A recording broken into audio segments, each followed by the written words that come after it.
இனி கண்ணீர் வேண்டாம், ஒரு கவிதை செய்க, எங்கள் கானங்கள் கேட்டு காதல் செய்க.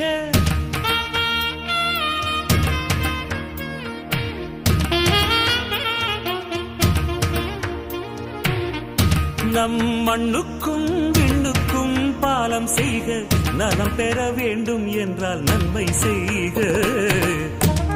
நம் பூமி மேலே புது பார்வை கொள்க, நம் இயற்கை மேல் இன்னும் இச்சை கொள்க. கொஞ்சம் நிலவுக்கு நேரம் வைத்து தூக்கம் கொள்க, பாறைக்குள் வேரை போலே வெற்றி கொள்க. விட்டு போடு விட்டு போடு, என் தாய் கொடுத்த தமிழுக்கில்லை தட்டுப்பாடு. விட்டு போடு விட்டு போடு, அடக்கடலுக்குண்டு கற்பனைக்கில்லை கட்டுப்பாடு.